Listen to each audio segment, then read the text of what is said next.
In the 1990s, a psychologist named John Gottman set up an apartment inside a university lab. Couples would come in, argue like they normally would, and Gottman's team would record everything. Their words, their heart rates, even the way their faces twitched for a fraction of a second. He wasn't watching for who yelled the loudest. He was watching for who went quiet, because Gottman found something almost nobody expects. The behavior that predicted divorce more reliably than screaming, more reliably than infidelity, more reliably than any single fight was silence. Not calm, peaceful silence. A specific kind. One partner shutting down completely, turning to stone and refusing to engage at all.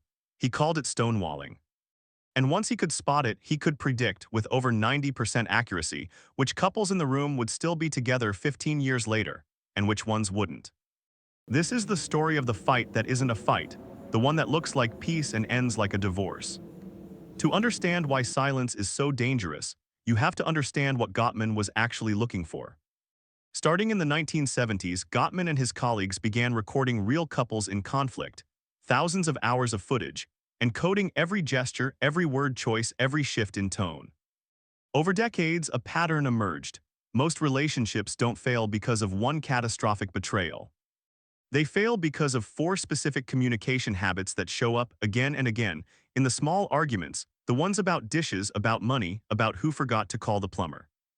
Gottman named them the Four Horsemen, a reference deliberately to the biblical symbols of catastrophe. Each one is a small habit, but together, his research found, they were remarkably good at forecasting a relationship's ending. Criticism is the first horseman, the difference between saying, "I'm frustrated you didn't do the dishes," and saying you never think about anyone but yourself. One addresses a behavior. The other attacks a character. Contempt is the second, and Gottman came to see it as the single most corrosive of the four. Sarcasm, eye-rolling, mockery, a kind of communication that says underneath the words, "I am better than you." In his research, contempt alone was enough to predict divorce with striking accuracy, partly because it does something the others don't. It wears down a partner's immune system, showing up in his data as a measurable link to more frequent illness in the partner on the receiving end. Defensiveness is the third, meeting a complaint not with curiosity but with a counter-complaint or an excuse that leaves zero room for even partial responsibility. And the fourth one is the one this video is about, stonewalling. It's what happens when a partner becomes so overwhelmed that they simply withdraw, they stop making eye contact. Their responses shrink to one-word answers or nothing at all. They might physically leave the room. To the other partner, it can feel like being erased mid-sentence. Here's what makes it different from the other three. Criticism, contempt, and defensiveness are things people do to each other. Stonewalling looks like doing nothing. And that's exactly why it's so easy to miss and so hard to fight against. You can't argue with a wall. For a long time, stonewalling looked like a choice, a cold, deliberate punishment. And sometimes it can be used that way consciously as a form of control. But Gottman's data pointed somewhere else, somewhere more physical than psychological. When his team measured heart rates during arguments, they found that stonewalling almost always showed up alongside something called flooding. A state where a person's heart rate spikes above roughly 100 beats per minute, sometimes climbing past 160. Their body starts treating a conversation about dirty laundry the same way it would treat a physical threat. This is the nervous system's fight-or-flight response, and in this specific case, the body picks a third option, freeze. It's the same ancient circuitry that made sense on a savanna, protecting a body from a predator, and it's completely unequipped to help you resolve a disagreement with the person you love. And here's the part that reframes everything. Research on flooding has found that men, on average, tend to flood faster and recover slower than women in heterosexual couples. A difference some researchers connect to how differently male and female nervous systems have historically been socialized to handle conflict. That doesn't make stonewalling acceptable, but it does mean that in a lot of relationships, the partner going silent isn't calmly deciding to punish the other person. Their body has physiologically hit a wall. What's actually happening inside that wall is worth slowing down on. Once heart rate crosses that threshold, the body starts releasing the same stress chemicals it would during real danger, adrenaline, cortisol. And blood flow shifts away from the parts of the brain responsible for careful listening and problem solving. Psychologists sometimes call this flipping your lid. The thinking brain effectively goes offline and what's left is pure defense. Ask a flooded person to just talk it through, and you're asking a brain that's temporarily lost access to its own reasoning to reason its way out of a threat. This is why couples in this state often describe the fight the same way afterward. Neither one can remember exactly how it escalated or what was actually said in the final few minutes. The body was driving, not the mind. Meanwhile, the partner on the other side of that wall doesn't see a nervous system in overload. They see indifference. They see someone who's checked out. And so they often do the one thing that makes everything worse. They push harder, they ask one more question, they raise their voice just slightly trying to get any reaction at all. Which floods the stonewalling partner even further. This is the trap, not two people who don't love each other. Two nervous systems, caught in a loop neither one designed, each response making the other person's shutdown a little more complete. So why does stonewalling predict divorce better than the other three horsemen, even contempt, which Gottman called the single strongest predictor of a relationship ending? Because stonewalling doesn't just end an argument, it ends the possibility of repair. Criticism can be walked back with an apology. Even contempt, as damaging as it is, still involves two people in the same conversation, however ugly that conversation gets. But when one partner stonewalls, there's no conversation left to repair. There's one person still trying to reach someone, and another person who has, for that moment, left the building entirely. Do this enough times, across enough years, and something quietly reshapes inside the relationship. The partner who keeps getting shut out learns a lesson, even if nobody ever says it out loud. Raising a problem doesn't fix anything. It just makes the other person disappear. So they stop raising problems, and this is the part almost nobody sees coming because it doesn't look like the ending of anything. It looks like peace, fewer fights, a calmer house. Friends might even say the couple seems to be doing better. But Gottman's research suggests this calm can be one of the most dangerous signs in a relationship because it's often not resolution.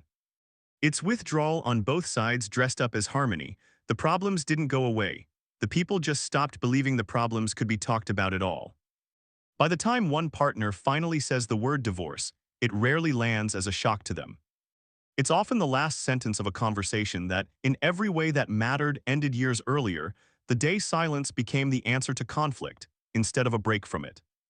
Before going further, it's worth being precise about what stonewalling actually is, because confusing it with something healthier can do just as much damage as ignoring it. Needing a break during conflict is not, by itself, a warning sign. In fact, Gottman's own later work encourages exactly that, recognizing flooding and stepping away on purpose briefly to let the nervous system reset. The difference is in three details. First, whether the break is named. "I need a few minutes, I'm not walking away from this," is a completely different act than silently leaving mid-sentence. Second, whether there's a stated return. A break with no promise to come back functions, for the other partner, exactly like abandonment, whatever the intention behind it. And third, whether it happens once in a while, during genuinely overwhelming moments, or whether it's the default response to almost any disagreement, however small. One is a coping tool. The other is a pattern that slowly convinces one partner that conflict is not survivable in this relationship, which, over enough repetitions, becomes something closer to true.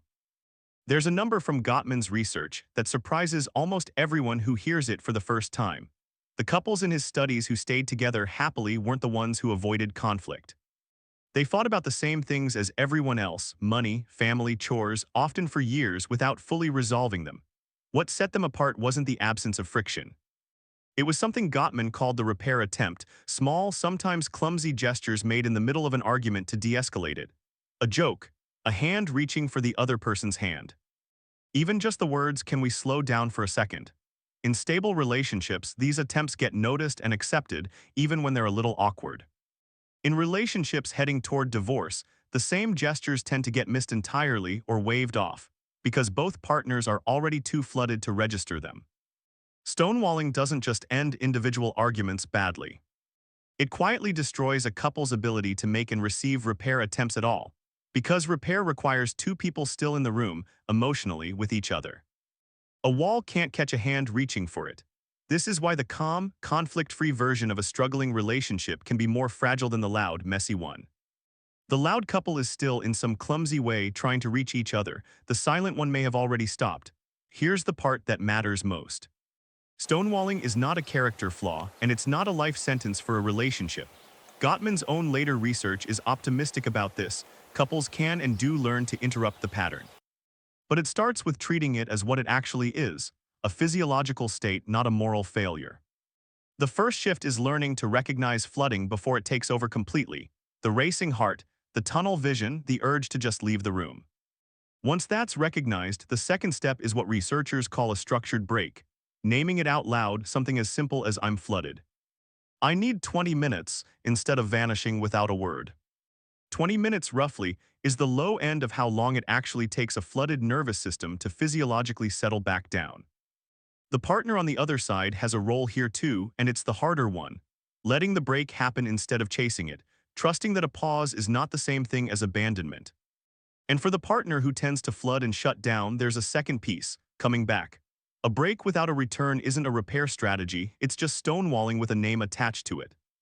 The conversation has to actually resume, once both nervous systems have room to think again.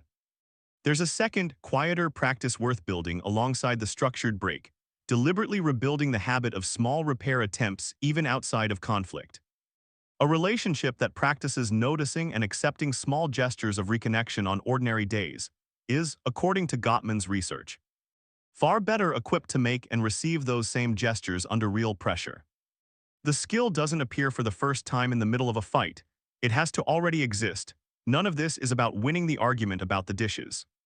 It's about protecting something much more fragile, the shared belief that this relationship is still a place where hard things can be said out loud and survived. Gottman didn't need to watch a couple scream at each other to know their relationship was in trouble. He just had to watch what happened when one of them went quiet, and whether eventually they came back. Every long relationship will have a version of that apartment lab moment, a disagreement that pushes one or both people toward the edge of what their nervous system can hold.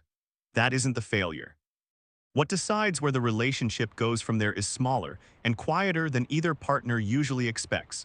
Not who wins the argument, but whether, once the noise settles, someone still reaches back across it. And that's a wrap for today, guys.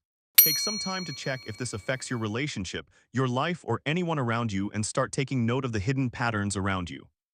There are always going to be patterns, you just have to start looking. Don't forget to like and subscribe, and we'll see you on the next one.